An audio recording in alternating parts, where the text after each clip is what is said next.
In 1859 there was a major storm which went through the Irish Sea. It's known as the Royal Charter Storm because one of the ships that sank with a loss of 459 lives was the Royal Charter. Because such a major loss of life had occurred during this storm, there was a major public outcry and there was a strong feeling that something should have been done. Robert Fitzroy, director of the Met Office, felt that he could have predicted that storm and he could have warned people.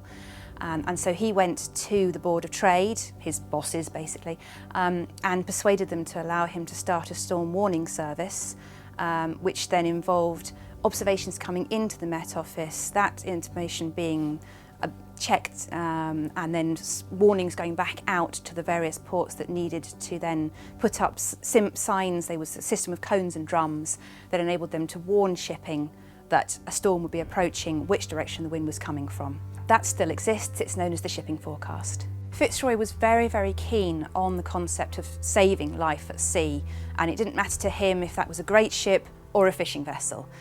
He felt that there was just this lack of understanding, not necessarily that the captains didn't understand the weather, but they simply didn't know what was coming. And he strongly believed that there were ways that he could warn people. So he designed, in collaboration with an instrument makers called Negretti and Zambra, he designed a very special barometer, which was basically a very simple barometer. It worked in the way of any other, but it then had what were known as Fitzroy's instructions printed on it, and he got the government to pay for some of these to be put up in the least well-off fishing ports. In other cases, local landowners supported the idea. The Duke of Northumberland bought them for a number of ports along the northeast coast. And the RNLI came on board and they put a number of barometers up on their lifeboat stations as well, all of which were designed specifically for the fishermen. Fitzroy had permission to start his storm warning service at sea, but there was no such organisation for doing any kind of forecasting on land. However, that didn't stop him. He thought that people would be interested. It wasn't so much about saving life, he just thought people might like to know what would happen in the next couple of days. So a few months after he started the storm warning service in 1861, he slipped his first forecast into the Times. It was published on the 1st of August. And from then on that forecast continued to run for the next few years until he ceased to be director of the office. From our knowledge, that's the first public weather forecast in the world. The early 19th century saw much greater understanding of the need to have standardised observations of meteorological data so that people could share information and understand it. The start of this was the creation of the Beaufort Scale by Admiral Beaufort, who designed a wind scale which could be used to measure wind force, which is still in use today. And then coming on forwards in terms of marine data, we come next to Matthew Fontaine Maury of the US Navy. He realised that he had at his fingertips thousands of ship's logs, and he combined all of those into charts which gave him the average current and winds to be expected at sea. And those charts, which were pioneering ideas in their time, enabled captains around the world to shave days, if not weeks, off of their voyages by using the fastest currents and the most favourable winds. He also recognised that he had some data, but this was of global significance and could be useful to anybody. So he encouraged the International Congress of 1853, which was held in Brussels. It was attended by representatives from around the world, and they actually agreed, despite the fact that some of them were political enemies, they agreed to share their meteorological data. They all fed their data into Maury's office, and out of that came charts for the whole globe, which were used by every ship's captain.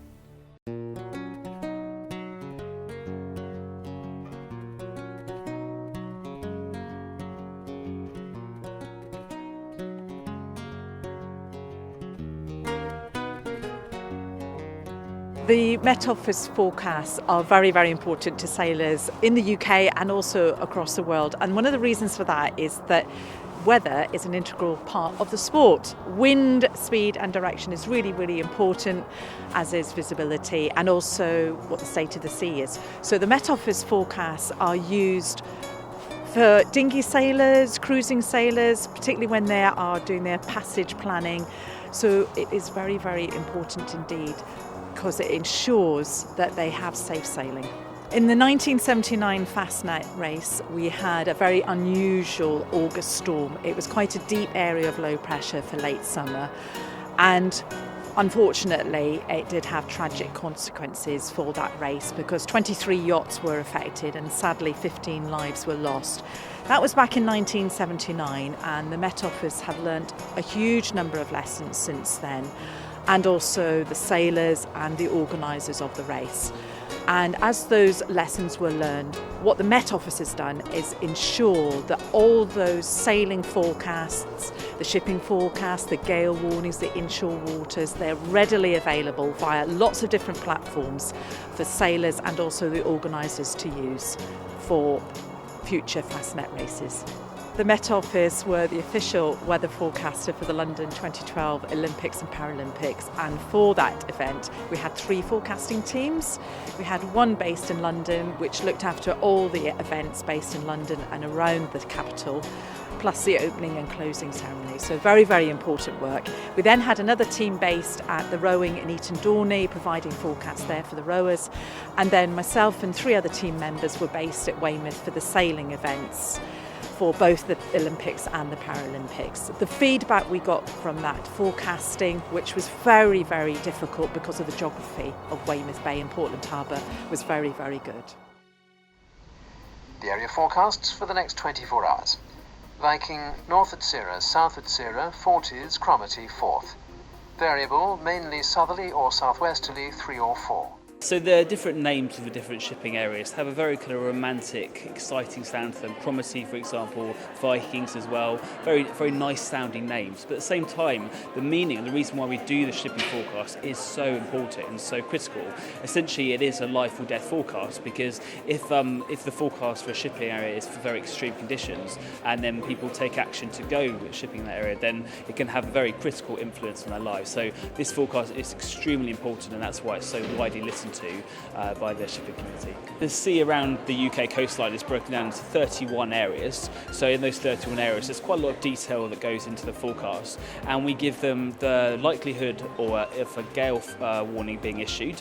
We also give details of the weather conditions themselves being experienced, the wind direction and speed, because obviously that's critical as well, and the visibility information as well. So a lot of detail goes into each individual shipping area. The shipping forecast is exceptionally important here at the Met Office, and I personally think it's one of the most iconic forecasts that we actually do produce here at the Met Office.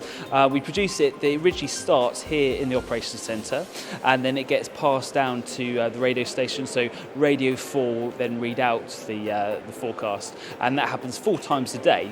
And the shipping forecast isn't just listened to by people related to shipping and maritime people, it's also listened to people who almost, because it's such a almost relaxing, hypnotic forecast, they'll almost use it to send them to sleep at night because it's just so poetic and it sounds so good. So it, like I said, very iconic and also very, very important as well. It's very important to shipping people, for fishing as well. But like I said, other people outside the shipping community also listen to the forecast as well.